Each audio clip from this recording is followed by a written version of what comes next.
여러분 안녕하십니까? 예.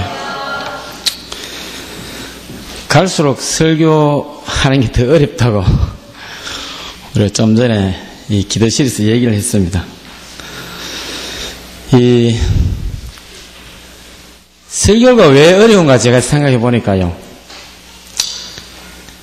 이게 무슨 정견 발표하는 것도 아니고 뭐 브리핑 하는 것도 아니고요. 이 설교 속에서 회중들이 이 마음에 이 감동이 있어야 되는데 그것을 주기가 어렵다는 것입니다. 그래서 그 이유가 감동을 못 주는 이유가 보니까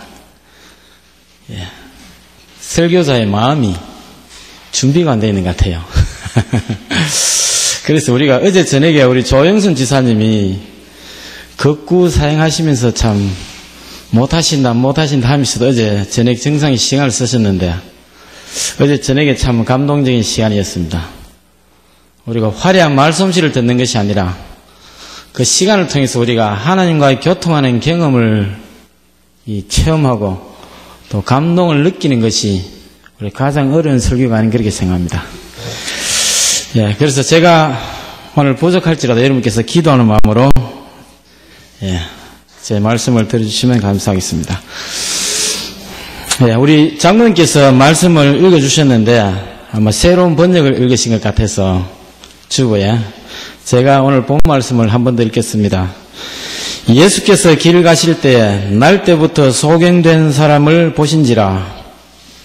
제자들이 물어 가로되 랍비여 이 사람이 소경으로 난 것이 네 죄로 인함이오니까 자기 오니까 그 부모 오니까.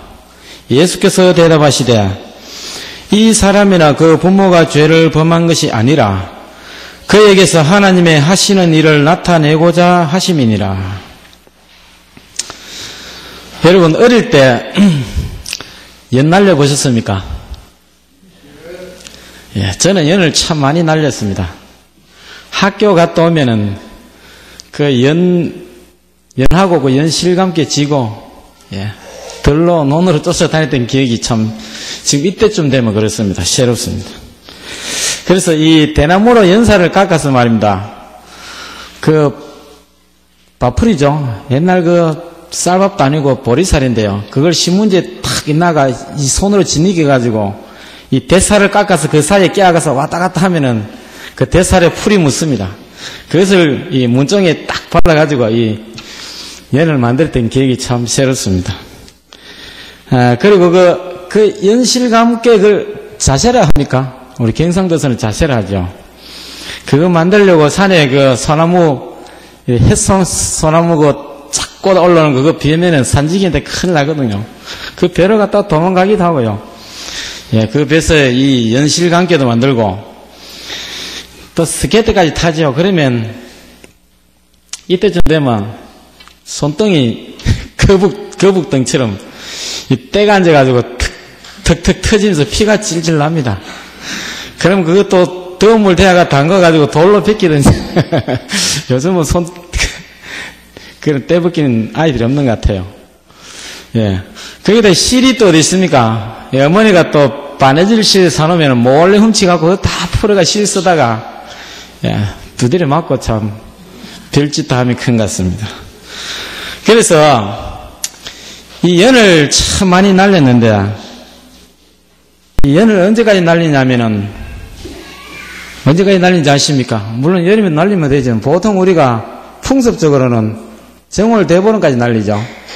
정월 대보름 되면은 이제 연줄 끊기 시합을 합니다. 연줄 끊기. 그러면 연줄에다가 뭐를 입히냐면은 이 병하고 사금팔이 깨면 가루가 되잖아요. 그것을 풀에 이 진흙에 섞어가지고 연실에 먹입니다. 그러면 실이 까칠까칠하잖아요. 그러면 이 연날래가 팽팽한 실을 막 옆에 걸어가 막 남의 줄을 당기면 터지잖아요. 그래서 끊어지면 이제 보름날 연을 날려보내면 그것으로 그 한 해 이 연 날리기는 거의 끝이 납니다. 그래서 여러분 연이 바람에 안 날려가고 연줄에 탁 붙어 있는 것은 아니 그 하늘에 잘 날 수 있는 것은 뭐 때문입니까? 아니, 제가 이 정답부터 말씀드리 좀 헷갈리시나 본데. 연이 산 넘어 안 날아가고, 우리가 탁 연을 이 마음대로 제어할 수 있고, 연이 참 자세를 딱 잡고 날 수 있는 것은, 예, 연줄이 있기 때문 아닙니까?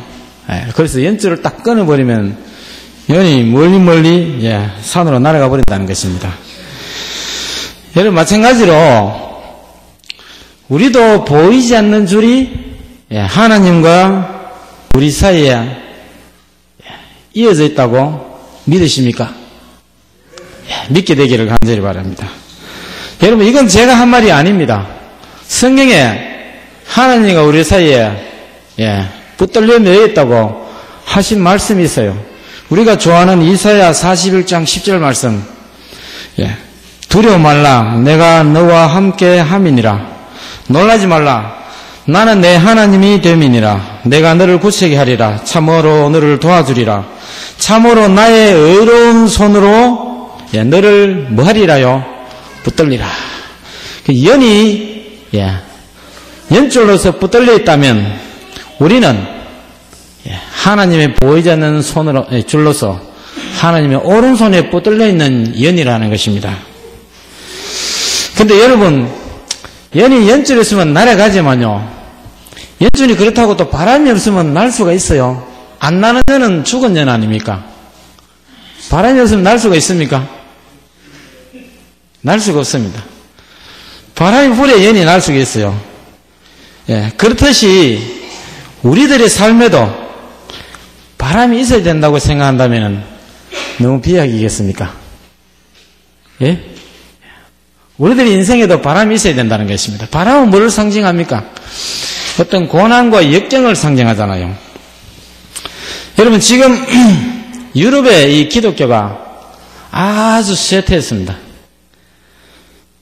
유럽의 기독교인들은 일생에 딱 두 번 교회 가요. 한 번은 유아 세례 받으러 교회 가고, 한 번은 지발로 오는 것이 아니고요, 죽어서 관에 넣어가지고 친구들이 메고 와서 교회 옵니다. 지발로 오는 거는 제 발로는 한 번도 안 올 수도 있겠네요. 부모에 안겨서 오고, 한 번은 친구들이 들려서 오니까. 예. 그래서 유럽의 기독교가 완전히 쇠퇴하고 교회가 이제 뭐 허지부지하답니다. 그 유명한, 유럽의 교회는 교회이면서도 유적지 아닙니까? 그래서 그 많은 난방비를 감당 못해서 이 설교단을 중심으로 칸막이 공사를 한답니다. 한 30명이나 20명 딱 이렇게 딱 들어갈 수 있도록. 그래서 고안이만 난방하고 예배를 본다고 그래요. 그것도 다 머리 희끗희끗한, 예, 요단강 건너가기 직전 사람들만 가고, 젊은 사람들은 한 사람도 교회 안 간다고 그래요. 여러분, 유럽이 어떤 곳입니까? 유럽은 이 기독교를 뺀다면 그들의 역사나 문화나 또 모든 문학이나 이런 것을 설명할 수 없는 그런 곳 아닙니까? 예, 종교개혁 때는 많은 순교자들을 내몰아서 참 그들의 믿음을, 목숨을 지켰던 것이 바로 유럽입니다. 그런데 유럽이 오늘날 왜 그렇게 이 기독교가 퇴보하게 됐습니까? 예, 유럽의 이 기독교 쇠퇴 이유는 딱 한 가지입니다. 물질적인 풍요입니다. 풍요.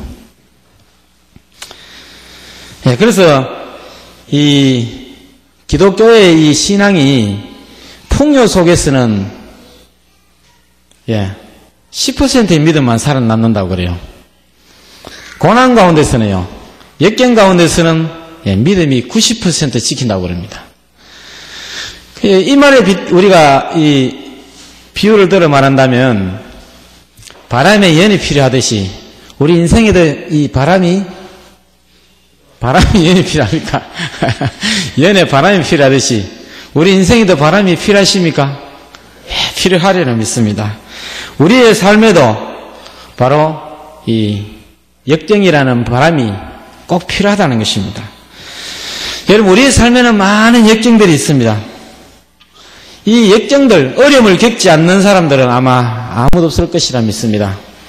어떤 가족 간의, 예, 불화, 또 이웃 간의, 예, 갈등, 또 보면 요즘에 이 고도덕 사회에서는 직장에서의 어떤 파면 위기, 그 다음에 우리 죽음, 질병, 기근, 또 세계적으로 이 여러 곳곳에 일어나는 전쟁의 위험, 이런 것들이 우리의 삶을 어렵게 합니다. 그리고 요즘은 이 전 세계적으로 이 경제가 어렵다고 합니다. 요즘 경제는 여러분, 아무리 뛰어난 경제학자라도 사실 한 치 앞을 내다볼 수가 없어요. 예. 급변합니다. 요동을 칩니다, 경제가. 여러분, 오일 값이, 국제 오일 값이 불과 몇 달 전에는 얼마까지 올라갔습니까? 130, 넘어서 한 140달러 갔습니다. 지금 오일이 몇 달러 가죠? 1배럴당? 예, 한 40달러까지 추락했어요. 그거라면 3분의 1 이상 오일 값이 떨어졌어요. 불행하게도 우리나라는 오일 값은 3분의 1로 떨어졌는데 환율이 뛰다 보니까 우리는 그 오일 값 하락의 혜택을 다 누리지 못합니다만은. 그래서 누가 이 오일 값이 이렇게 떨어지리라 예상했겠습니까?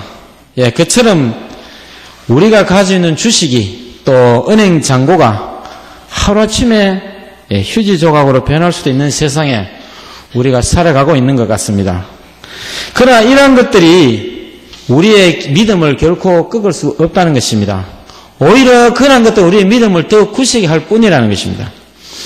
그래서 여러분, 역경의 진짜 문제는 뭐냐면요, 역경이 우리 믿음을 꺾을 수 없어요.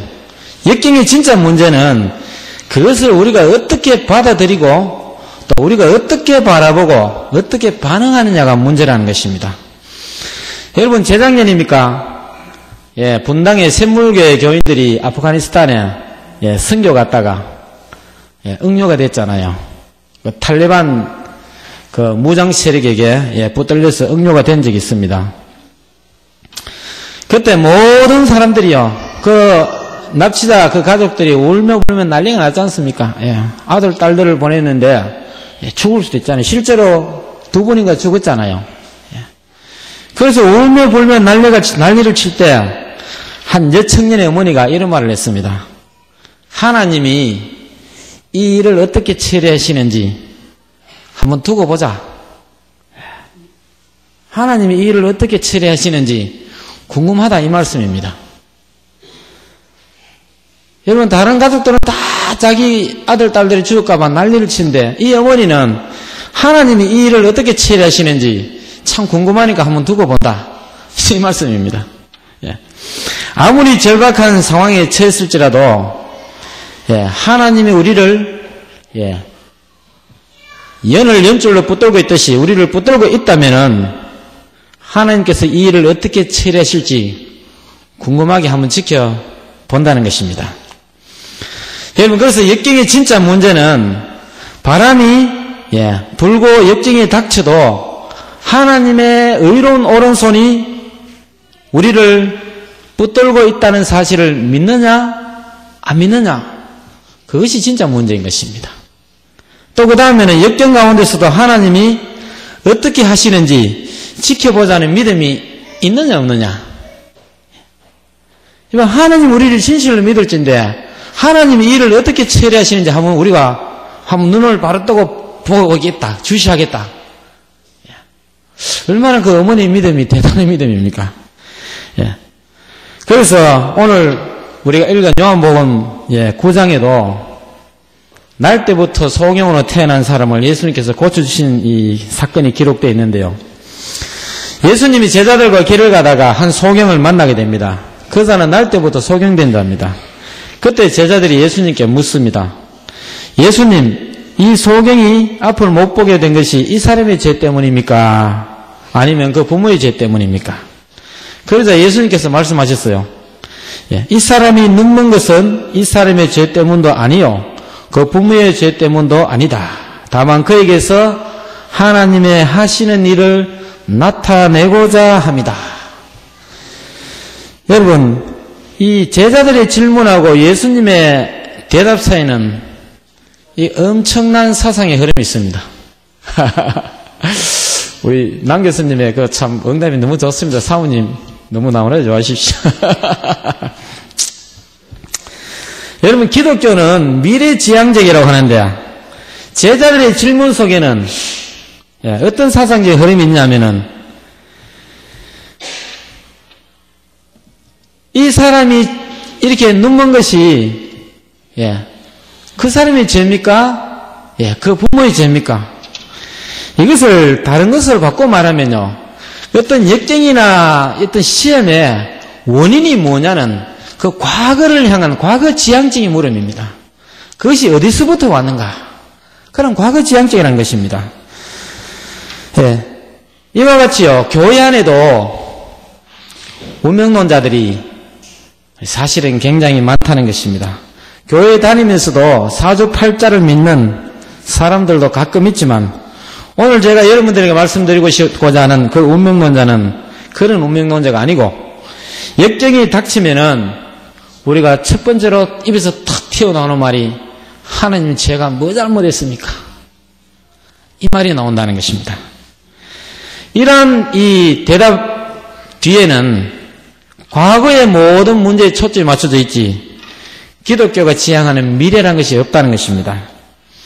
사랑하는 성도 여러분, 운명론에는 그 한 특징이 있는데 그것은 과거를 더 중요시한다는 것입니다.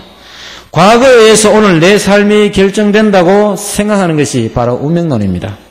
그래서 운명론의 한계는 미래가 없다는 것입니다. 과거에 의해서 결정된 현재만이 존재할 뿐입니다. 예수님 당시에 이 유대인들에게도 운명론이 굉장히 지배를 하고 있었어요. 유대의 종파들 중에 보면은 종파가 크게 네 가지가 있잖아요. 하나는 우리가 잘 아는 바리새파, 또 하나는 뭡니까? 사두개파. 그 다음에는 하나는 에세네파라고 있었어요. 그 다음에 하나는 정치적인 집단의 성향이 강한 열심당원들. 그래서 이 네 종파 중에 열심당원은 빼고 좀 정치적이니까 이 세 종파에도 운명론에 대한 이 운명론과 이 아주 깊은 관련이 있습니다. 바리새인들은 모든 사건들이 다 예정되어 있다 그랬어요. 팔자가 정해져 있다는 겁니다. 그러나 부분적으로 뭐가 필요하냐면은 인간의 의지가 필요하다 그랬어요. 그들이 인간의 의지의 발로가 뭐냐면은 그들이 율법을 목숨같이 지키는 거 아닙니까? 형식적인 율법. 그래서 여러분 우리가 성경에 보면은 바리새인들이 회칠한 무덤이다, 또 위선적이 되어서 부정적으로 쓰여 있지만 바리새인들 것이 다 나쁜 건 아니에요. 왜 그러냐면 바리새인들의 그 믿음을 향한 하나님을 향한 열정만은 오늘날 우리도 본받아야 될 줄로 믿습니다. 그들이 안식일날 몇 발자국 이상 걸으면 죄라는 그런 강박관념을 가질 정도로 어떤 율법에 대한 어떤 이 강박관념이 있었지만 이 믿음에 대한 어떤 열정만은 그들이 있었다는 것을 부인할 수가 없습니다. 그래서 그들은 모든 것이 팔자가 정해졌고 운명이 결정됐기 때문에 인간의 의지가 부분적으로 작용한다 이렇게 믿었습니다. 그 다음에 사두개파인데 이 사두개파는 운명론 자체를 믿지를 않았어요. 운명론을 안 믿었을 뿐 아니라 그들은 이 인간의 일에는 하나님이 절대로 개입할 수 없다라는 그런 사상을 갖고 있었어요. 여러분 사두개인들의 특징이 뭐죠? 그들은 영혼도 없고 또 뭐도 없고요, 부활도 없고 그들은 부활도 믿지 않았어요. 그래서 예수님께 이런 질문을 던지잖아요. 7 형제가 다 차례대로 죽으면서 한 여자를 데리고 살았는데 저 천국에 가면 네 아내가 되겠습니까? 라는 것이 그들의 예수님을 향한 질문 아닙니까? 그때 예수님께서 뭐라 하시냐면 너희가 성경도 하나님의 능력도 알지 못하는 거로 오해하였도다. 그래서 사두개인들을 오늘날 우리가 비유한다면 성경고등 비평가들에 비유할 수가 있습니다.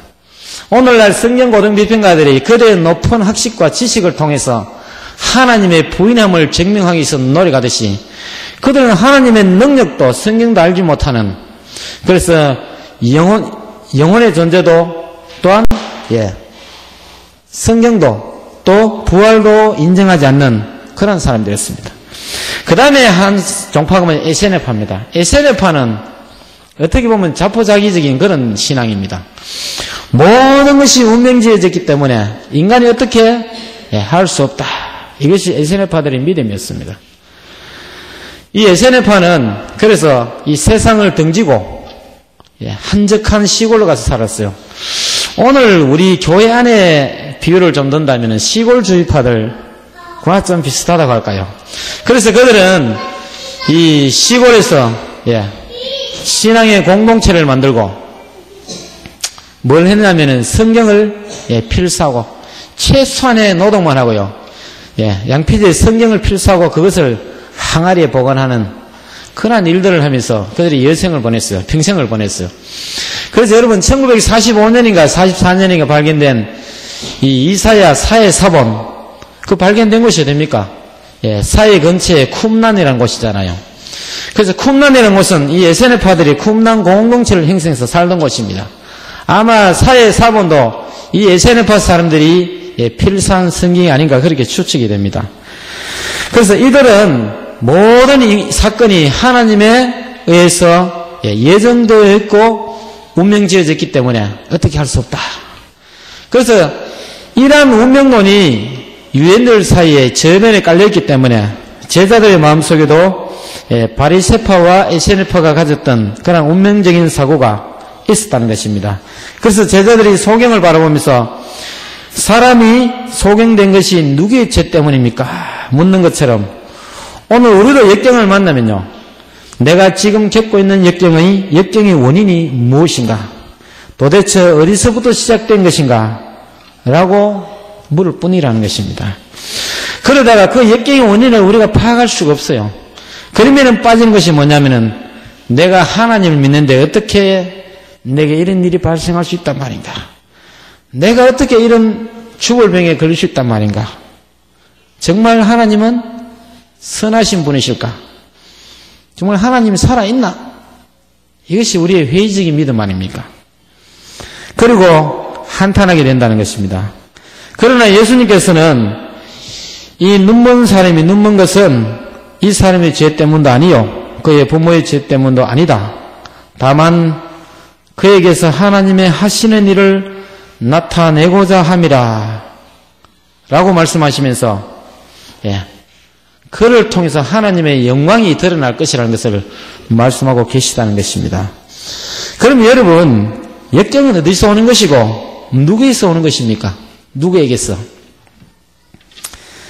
첫 번째는 하나님께서도 역경을 허락하신다는 것입니다. 여러분, 고린도후서 12장 7절에 보면 사도 바울이 무엇으로 고생을 하셨습니까? 그가 몸의 질병으로 하나님께 몇 번 간구했다고요? 3번 간구했다 소리를 합니다. 여러분, 사도 바울이 하나님께 딱 3번만 기도하고 포기했겠어요? 성경에 3번 간구했단 말은 그가 수도시 하나님께 자기의 어떤 질병을 고쳐달라고 간구했을 것이라 믿습니다.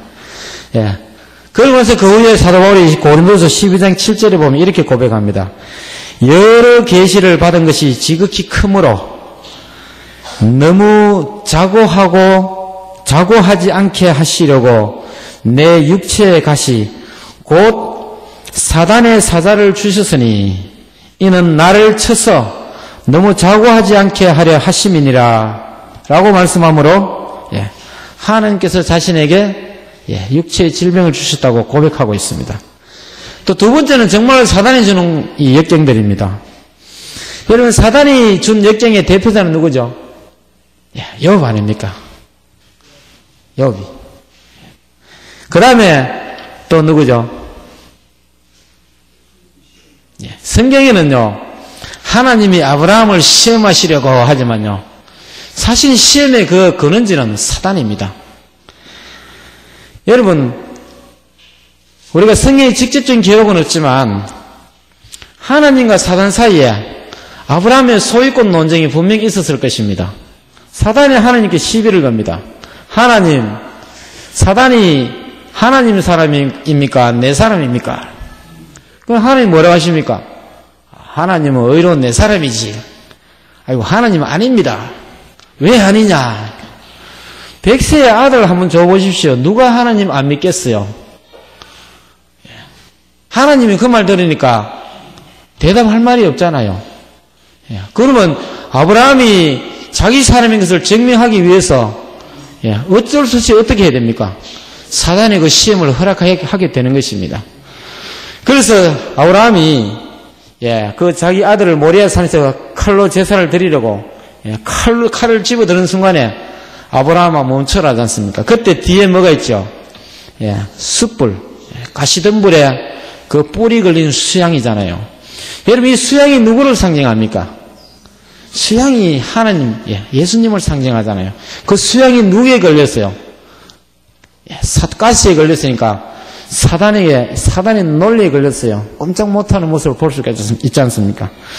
그래서 아브라함이, 성경에는 하나님이 아브라함을 시험하시려고 하지만 사실은 사단이 시험하는 겁니다. 또 바울도 제가 조금 전에 하나님이 시험을 줬다 그랬는데 분명히 12장 7절에 보면 고린도후서 육체의 가시 곧 사단의 사자를 주셨으니, 이 말은 그 육체의 가시가 누구요? 사단의 사자니까 결국은 이 시험도요 사단이 준 겁니다.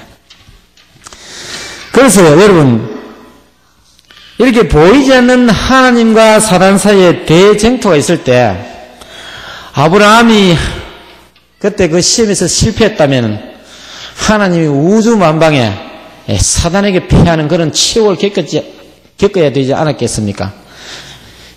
우리도 보이지 않는 대쟁투가 하늘에서 벌어져서 내게 시험이 닥치고 역경이 닥쳤을 때 아브라함처럼 하나님께 승리의 영광을 돌리는 저와 여러분이 되기를 간절히 바랍니다. 여러분, 어떤 사람이 산에 나무하러 갔다가 호랑이를 잘못 건드려서 호랑이에 쫓겨서 나무 위로 도망을 갔다고 합니다. 그 나무에 도망가 있으니까 호랑이가 막 나무를 흔들었어요. 흔드니까 떨어졌어요. 떨어졌는데 호랑이 등에 떨어졌답니다. 그러니까 호랑이 등에 떨어지니까 호랑이 등을 확 불끈 껴안고요. 그럼 호랑이가 이 사람을 떨어뜨리기 위해서 막 자기 힘을 다해서 달리는 겁니다. 그러니까 논에서 일하는 농부가 이렇게 보더만 누가 호랑이 등을 타고 막 달려가거든요. 그러니까 하는 말이, 이 광경을 보고 나는 평생 땀 흘려 일해도 사는 게 이 꼬라지 때 누구는 팔짱을 져서 호랑이 등을 타고 다니는구나 하면서 한탄하면서 살맛이 안 난다고 했다는 것입니다. 여러분, 이 나무꾼의 사정을 모르는 사람은 다 그런 말을 한다는 것입니다. 자기 처지를 비관하고 자기 연민에 빠지는 것입니다. 여러분, 자살하는 사람들, 그 다음에 우울증에 빠지는 사람들이 다 이런 사정을 모르는 사람들입니다. 남의 사정도 모르고 내만 제일 불행하고 내만 제일 고생하는구나 이렇게 생각하니까 그만 죽자.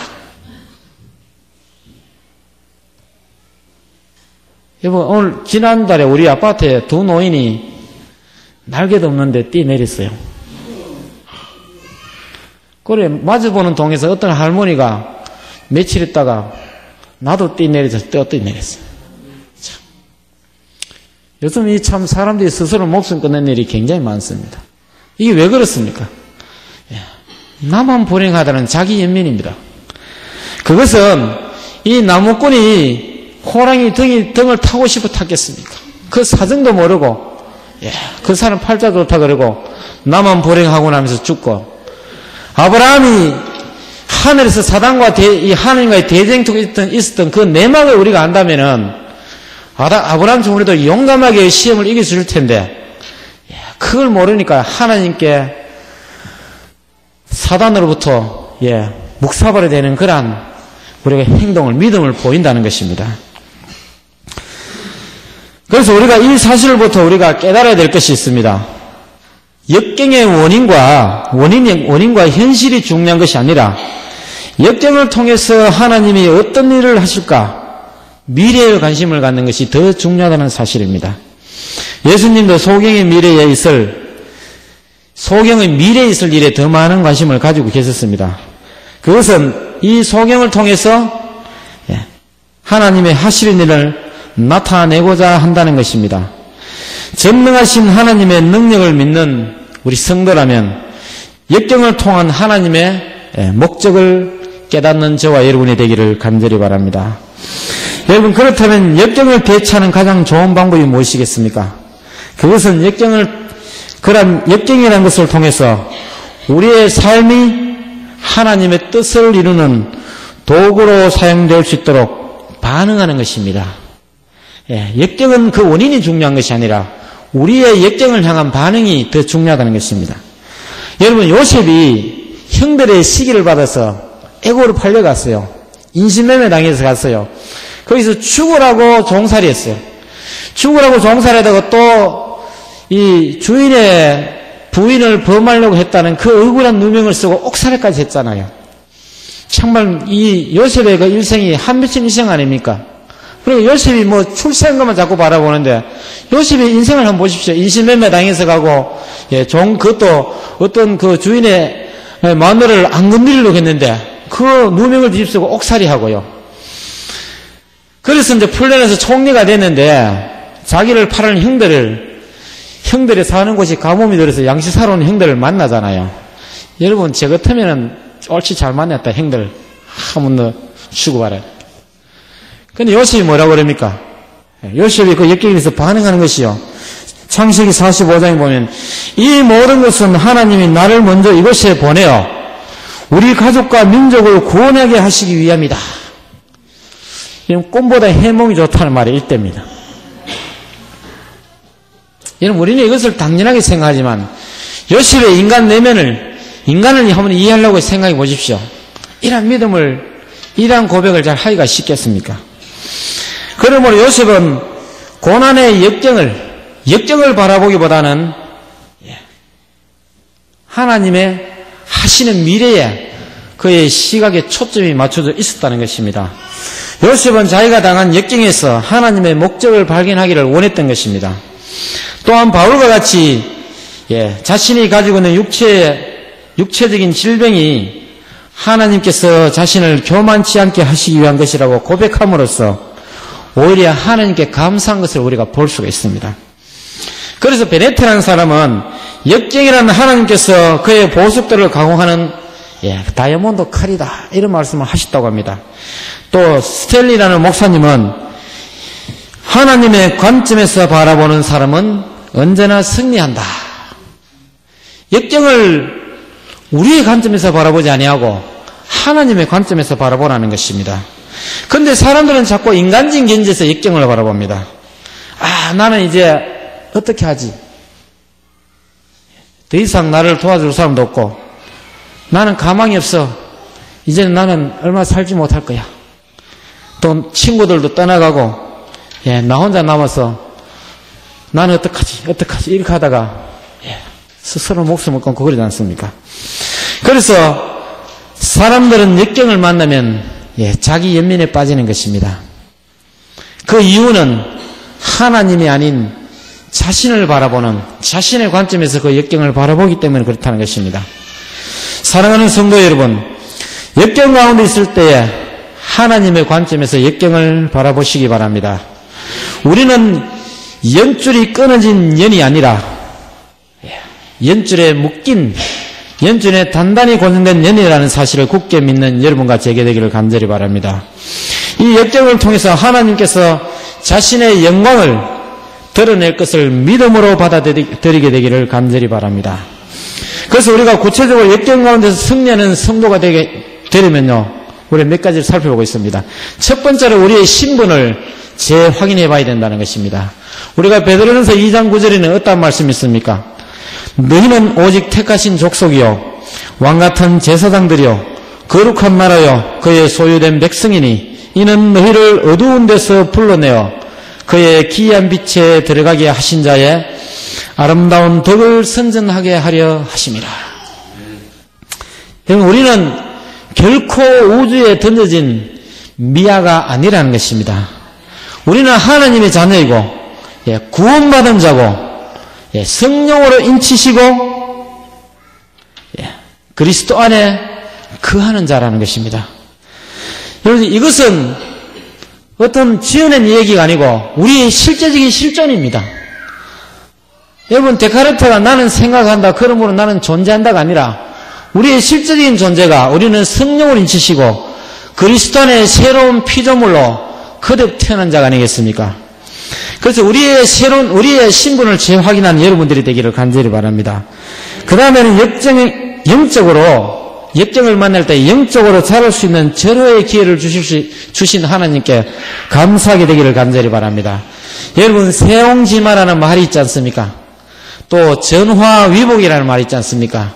그 말을 풀어 설명하지 않더라도 하나님께서 그 역경을 통해서 우리에게 세옹지마를 베푸시고 또 전화위복으로 우리의 상황을 돌이키실 줄로 믿게 되기를 간절히 바랍니다. 그리고 역경은요, 세 번째로 하나님, 역경이 아무리 힘들어도 그 역경은 하나님 아래에서 관리되고 있다는 사실을 기억하시기 바랍니다. 여러분, 사실 우리가 있는 역경이 하나님이 허락하시던 사람이 준 역경이든 그것은 중요하지 않습니다. 중요한 것은 하나님께서 역경 가운데서 역사하고 계시다는 것, 우리를 기억하고 계시다는 것을 기억하시기를 간절히 바라고 그 역경에 깊이 개입하신다는 사실을 기억하시기를 바랍니다. 여러분, 사실은 우리가 역경 가운데 있으면은 더 답답하신 분은 우리가 아니라 하나님이십니다. 자녀가 고통받고 있는데 여러분, 우리가 편안히 잠을 잘 수 있겠습니까? 우리가 역경 가운데 있을 때 하나님이 더 급하시다는 사실입니다. 그래서 시편 121편 4절에 보면 이스라엘을 지키시는 자는 졸지도 아니하고 주무시지도 아니하시리로다 라는 말씀을 우리가 의지하게 되기를 간절히 바랍니다. 네 번째로는 성경에서 하나님의 종들이 겪은 그 역경을 묵상해야 할 것입니다. 요셉이 그 형들의 시기와 질투 때문에 종으로 팔려갈 때에 그때 일을 우리가 읽으시기 바랍니다. 또 모세가 하나님으로부터 너는 가나안 땅에 들어갈 수가 없다는 그 선언을 들었을 때 모세의 그 좌절을 한번 깊이 묵상하시기 바랍니다. 아브라함이 그 아들을 데리고 모레산으로 가서 내게 제사를 드리려고 한 하나님 말씀을 들을 때 여러분 기억하시기 바랍니다. 노아가 방주를 만들 때 120년 동안 그가 받았던 조롱과 멸시의 비웃음을 여러분 기억하게 되시기를 간절히 바랍니다. 여러분, 이 시간이 많이 됐습니다만 우리 장모님 말씀 좀 하고 싶은데요. 우리 장모님 참 믿음이 대단한 사람 같아요. 참 이북에 있을 때 이 48년도에 이 월남했는 같은데요. 여러분, 북한에서 오신 분들이 6.25 동란대 내려온 분들은 이 전쟁 때문에 피나온 분들이지만 48년, 47년 내려온 분들은 거의 다 대부분 지주들입니다. 거기서 아주 좀 잘 사는 축이 들어간, 이 땅이 많은 사람들이 그때 다 도망갔습니다. 그래서 그 당시에 이 면사포 쓰고 결혼했다니까, 이 80이 넘은 노인이 그 당시 면사포 쓰고 신식 결혼식 했대요. 그래서 오빠들이 다 학교 선생님이고 교장 선생님이고 살림이 아주 넉넉하고 잘 사는 것 같아요. 근데 이 남이 내려서 참 죽을 고생을 했어요. 지금도 꼬재재하게 그렇게 사시지만 한때는 좀 날렸던 것 같아요. 이 남이 내려서 고생한 건요, 그 자기가 예전에 성장하고 또 결혼해서 신혼 보낼 때까지 그 삶하고는 천재 차의 삶입니다. 그런데 절대로 기죽지 않아요. 우리 장모님 교회에서 이렇게 다 소고하게 있는 것 같은데요. 저하고 한번 다투면은 대통령 한번 나와보라 그래! 내가 할 말. 기죽지 않습니다. 절대로 기죽지 않습니다. 근데 그 기죽지 않는 그 원동력이 뭔가 보니까요. 하나님 빽이. 대통령 한번 나와보라 그래! 하나님 빽인데, 여러분, 이런 사람들을 가르쳤어요. 우리 장모님이 아니라, 히브리 11장에 나오는 믿음의 노독들. 내가 믿음의 조상들을 기억하라 그랬으니까. 모세나, 요셉이나, 아브라함이나, 노아나, 또 오늘 살아있는 믿음의 우리 선배들. 이런 사람들을 가르쳐서 히브리 11장 38절에 이러한 사람은 세상이 감당치 못하더라. 여러분, 이러한 믿음의 대회를 우리가 동참해야 되지 않겠습니까? 저희가 광야와 산중과 암혈과 토굴에 유리하였느니라. 이것이 그들을 기죽지 않게 했다는 겁니다. 여러분, 역경을 만나실 때는 더 우리가 고개를 빳빳하게 드시기 바랍니다. 그럴 때 하나님이 사탄을 보기 좋게 넉다운 시키는 순간이라고 기억하시기를 간절히 바랍니다. 사랑하는 성도 여러분, 이들의 삶이 역경의 연속이었다는 것을 기억하시기를 간절히 바랍니다. 우리가 이러한 인물들의 고통과 슬픔에 동참할 수 있도록 그들의 인간적인 면에 대해서 눈을 뜰 수 있도록 하나님께 기도하시기를 바랍니다. 그리고 주님께서 사랑하시는 자를 돌보시겠다는 약속을 굳게 믿으시는 저와 여러분이 되기를 간절히 바랍니다. 우리가 역경 가운데 거한다고 해서 우리 삶이 결코 실패한 것은 아닙니다. 우리가 당하는 고난은 순간일지라도 우리가 받을 상급은 영원한 것입니다. 마지막으로 말씀을 정리하면서 오늘 설교 말씀 마치고자 합니다. 우리가 역경을 당하면 그것이 어디서 오고 누구에게서 왔느냐 너무 집착하지 마시기 바랍니다. 그 역경을 통해서 하나님께서 우리에게 무엇을 주시기 위함일까, 또 무엇을 드러내기 위함일까 지켜보는 성도님들이 되기를 간절히 바랍니다. 또 자신만을 바라보다가 자기 연민에 빠질 것이 아니라 하나님의 관점에서 역경을 바라보고 하나님께서 그 역경에 개입하시고 관리한다는 사실을 기억하시기를 바랍니다. 우리는 결코 우주에 던져진 존재가 아니라 하나님의 택하신 백성임을 기억하시고 믿음의 조상들의 고난을 상기하면서 하나님과 사단 사이에 대쟁투가 벌어졌을 때 하나님께 승리의 영광을 돌리는 저와 여러분이 되기를 간절히 바라면서 말씀 마치겠습니다. 우리의 담대함이 사단의 간담을 서늘하게 만들 것입니다.